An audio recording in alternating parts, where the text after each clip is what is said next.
Thank you for joining us today, Stephen. Thank you. Appreciate you taking the time. As part of the Heritage Project, we've asked to speak to you today regarding some of the decisions and effects of the Olympic Games 2012 within Stratford and the General Newham Borough. I'd like to start by asking you, why and how was Newham chosen to be the place to host the Games, and what were the key individuals and institutions that played a part in bringing the Olympic Games 2012 to Newham? Well, the decision was made by the International Olympic Committee in Singapore in 2005, and I remember it very, very well. And a key part was played by school children in Newham who went to Singapore as part of the London bid and made the point to the International Olympic Committee that London is a youthful, diverse, energetic city, the kind of place where the Games would be very, very welcome and can make a big positive impact. I think that was quite an important part of the reason. I mean, the reason we were able to make the bid was because the international station at Stratford had been agreed upon, and the Channel Tunnel rail link, as it was then called, High Speed 2 as we now call it, was being built. Now, I claim a lot of credit for that because I started the campaign to build it way back in 1988. So I'm always keen to try and stake my own claim to some responsibility here. But of course, there were lots and lots of people involved. I'd pay credit to Kate Jones, who was the Director of Environment and Planning in Newham for a number of years, who's since sadly died. Of course, Seb Coe did a fantastic job in leading the bid. But there were some very, very bright, committed, able people who came together to make a success of what, to begin with, seemed like not a very strong case. Thank you. To date, the Olympic development legacy has created more than 100,000 jobs for Londoners. Securing Olympic jobs for local residents was a top priority for the hosting boroughs, particularly Newham. Newham today remains a diverse community. Can you recall what the Olympic Games meant for the Newham and Albanian community at the time? Well, I think the employment benefit was a substantial one. So there were quite a lot of unemployed people who were able to get jobs during the Games, short-term temporary jobs for the duration of the Games. And having got that on their CV, were then able to get a longer-term job and a career in the future. I don't know how many people that was, but I've certainly come across instances where that has happened. And my sense is that quite a lot of people had that very positive experience.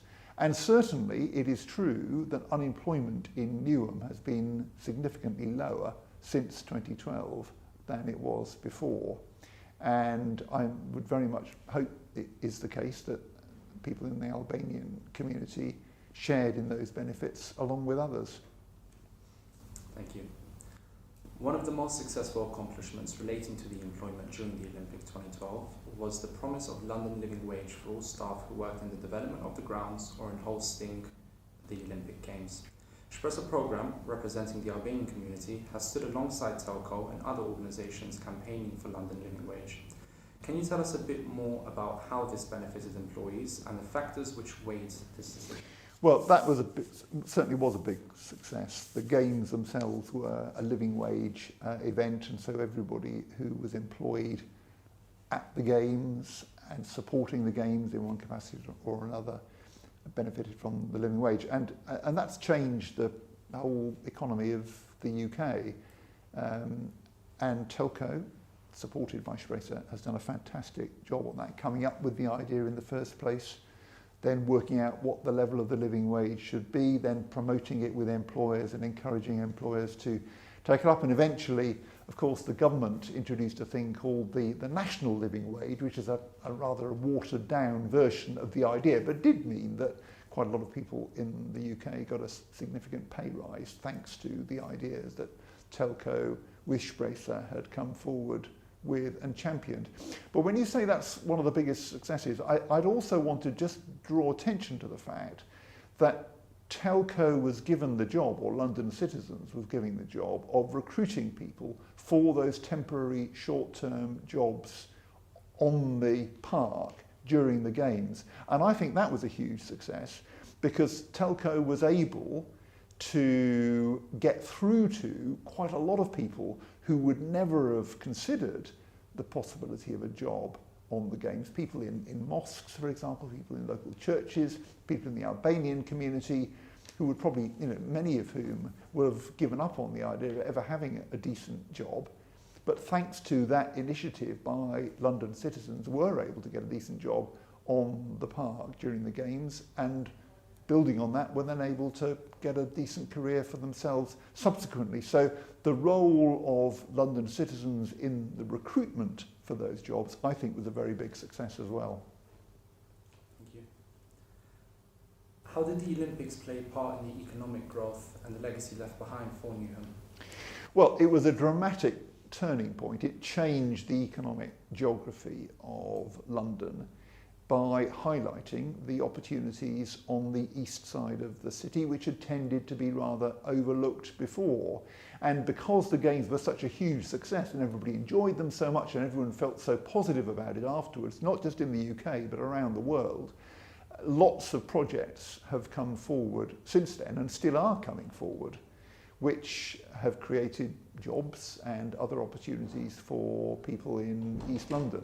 So I think, looking back, we'll see the games and the success of the games were a real and positive turning point in the economic history of London, and East London has benefited greatly as a result.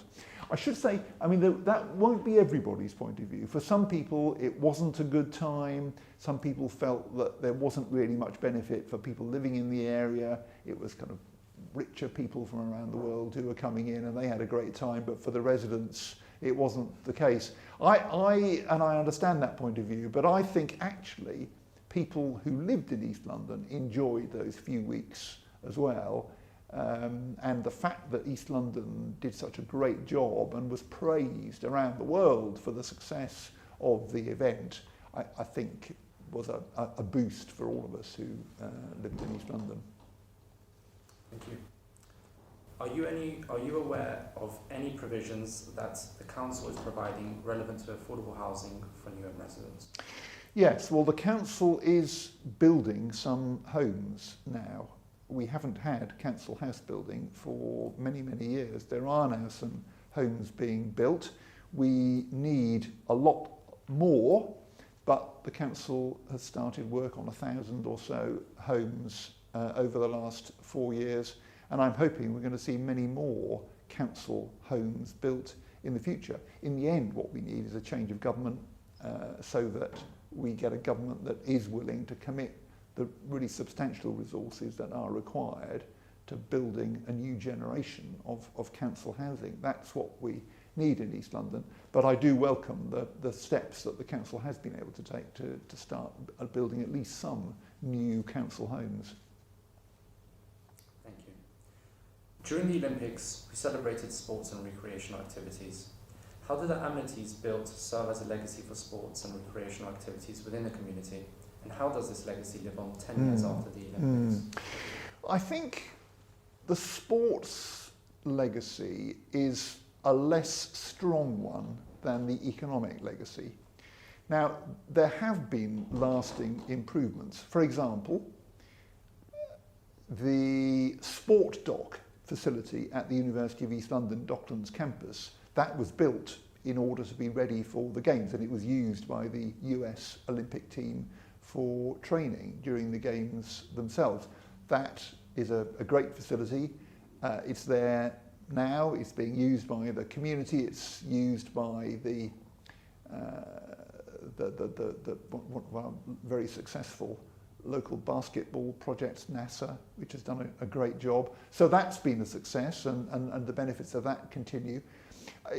I've seen a big increase in cricket opportunities in our part of London over the last 10 years or so.